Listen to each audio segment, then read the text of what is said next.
안녕하십니까. 존스빌 이비인후과의 임동우 원장입니다.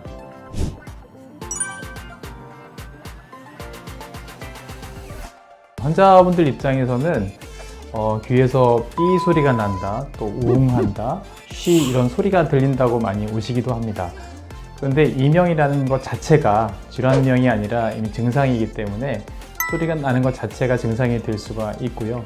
또 귀가 울린다고 말씀하시는 분도 계시고 멍멍하거나 난청이 동반되기도 하는데 실제 난청이 동반되는 경우는 본인이 잘 모르시는 경우가 많이 있습니다. 이명 환자분들은 본인들이 귀에서 소리가 들려서 많이 불편해서 병원에 오시게 됩니다. 그런데 실제 어떤 연구에 의하면 정상인 100여 명을 방음이 되는 부스 안에 들어가 있게 하고 한 5분 정도 후에 어떤 소리가 들리는지를 테스트해 본 연구가 있습니다. 그랬더니 밖에서 아무 소리도 주지 않았는데 한 90여 명 이상이 무슨 소리가 들렸다고 얘기한 그런 연구 결과가 있습니다. 그래서 주관적인 이명은 정상인에서도 한 90% 이상 들리기도 합니다. 그래서 일시적으로 짧게 오는 이명들에 대해서는 크게 걱정하실 일은 없습니다.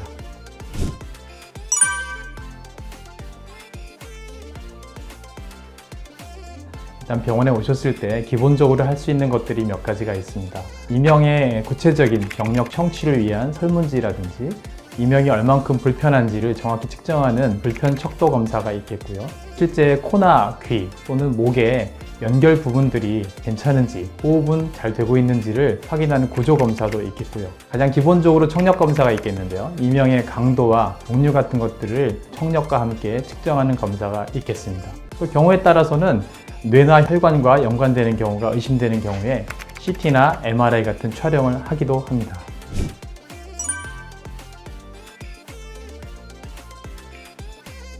겉으로 드러나는 특별한 원인은 많지는 않습니다. 그런데 청력 감소가 동반되는 경우가 적지 않은 비율로 실제 외래에선 나타나고 있습니다. 학문적으로 또 연구하는 사람마다 이명의 원인을 많이 밝히려고 그동안 노력을 했었고요. 실제 달팽이관의 기능이 감소된 것에서부터 시작한다고 알려져 있습니다. 결국은 이제 머리 안에 청각을 담당하는 중추 부분이 과민 반응을 나타내면서 이명으로 나타난다고 알려져 있고요. 정상 청각세포하고 손상된 청각세포 사이에 기능적 차이에 의해서 발생한다고 알려져 있습니다.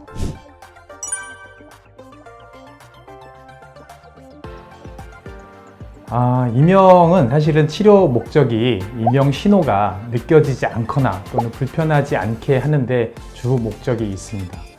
전통적으로 약물 치료가 있겠고요. 또 요즘 많이 하고 있는 이명 재훈련 치료, 이것은 대개 인지행동 치료를 인용한 상담 치료와 또 소리 발생기를 이용한 치료가 있겠습니다. 또 보청기가 난청이 동반되는 경우에는 많이 도움이 되고 있습니다. 특히 고령층에서는 적극적으로 추천하시면 좋을 것 같고요. 최근에 전기로 자기장을 만들어서 측두부 쪽에 자극하는 전기 자기장 치료가 시작되고 있는 추세이고요. 이런 여러 가지 치료도 중요하지만 기저질환이 있으시다면 그것을 치료하는 것이 굉장히 중요하겠습니다. 예를 들어서 코질환이 있으셔서 비염이나 축농증 등의 코막힘이 있다면 귀에는 간접적으로 좋지 않은 영향을 주게 되고요.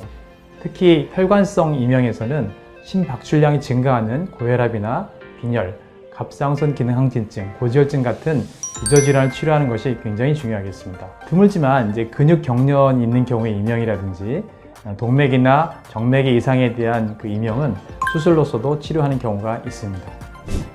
네, 오늘은 이명에 대해서 알아봤습니다. 이명이 우리 생활을 많이 불편하게 하는 주 요소가 되고 있습니다. 고령층이 증가하는 고령화 사회가 되면서부터 더 많은 환자분들이 발생하고 계신 것 같습니다.